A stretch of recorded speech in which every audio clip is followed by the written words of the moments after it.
Have you ever noticed this in Surah Al-Ikhlaas? The first ayah starts with قُل, meaning say, addressing Prophet Muhammad, peace and blessings be upon him. Some people say that this is strange since we believe that this is Allah's words. So shouldn't we be starting by the actual quote rather than the reporting clause? Like starting with Huwa Allahu Ahad as a sentence rather than say, O Muhammad, that Allah is one. Can we even say it like that? Can we say أعوذ برب الفلق or أعوذ برب الناس without قل? If you think that the answer is just a simple, of course not, you might be wrong. There is actually more to this. So let's dive into it.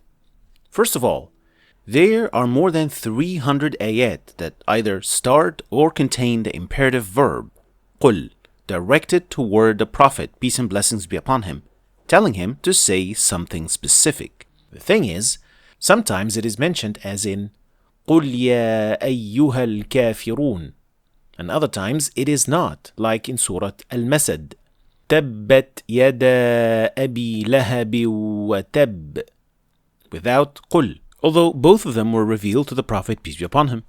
And it was mentioned in many other contexts all across the Qur'an. قُلْ لَوْ كُنْتُمْ فِي بُيُوتِكُمْ قُلْ إِنَّمَا أَنَا بَشَرٌ مِثْلُكُمْ, and so many other examples. And on the other side, there are hundreds and even thousands of ayat where قُلْ is not mentioned. So what is the wisdom behind mentioning it sometimes and sometimes not? And what is the wisdom behind mentioning it in the first place? Well, scholars of Tafsir mentioned 3 possible wisdoms behind this. Number 1, a reminder to the Prophet, peace be upon him.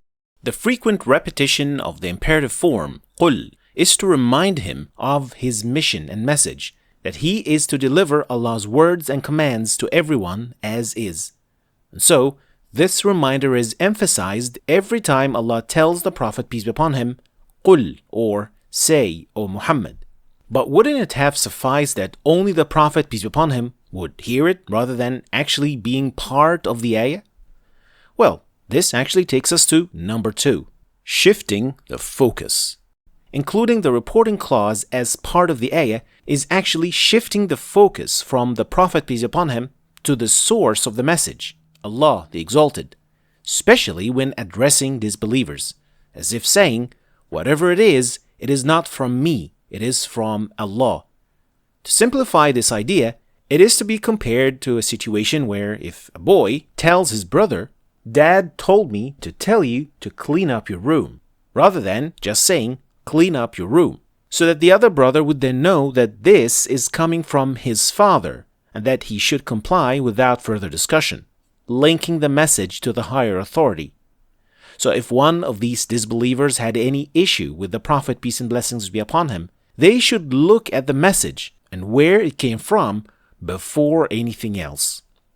Number 3, fitting the context.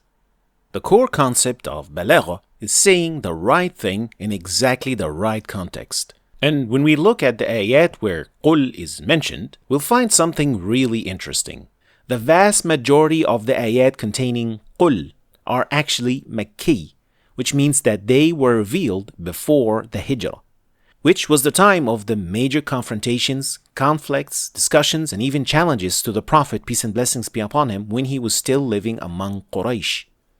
It was suitable that the tone of the ayat were challenging, confrontational, and emphasizing their direct connection with wahi, like what we see in Surah Al-Kafirun, showing the Prophet's opposition to the disbelievers and his declaration of disassociation from them, which is the core idea of the surah, while in other examples, like Surah Al-Masad, which is a reproach and condemnation of his uncle, it wouldn't be fitting if it was as confrontational, with قُل added to the beginning of the surah.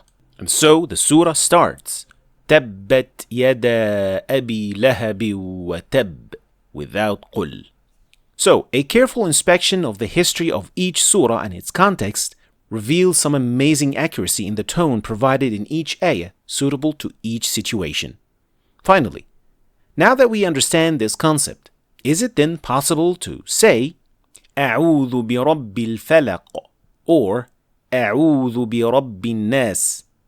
Well, yes and no. But how?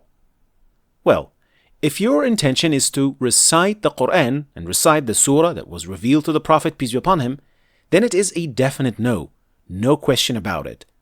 The word قُل is a word of the surah, just like any other word in the Qur'an. You cannot take not even a letter out of the surah. However, if your intention is to make dua, like you want to say, I seek refuge in the Lord of mankind, you may certainly say, أعوذ برب الناس with this intention, which is making dua, just like any other ayah containing dua, which you can use in your dua in this manner.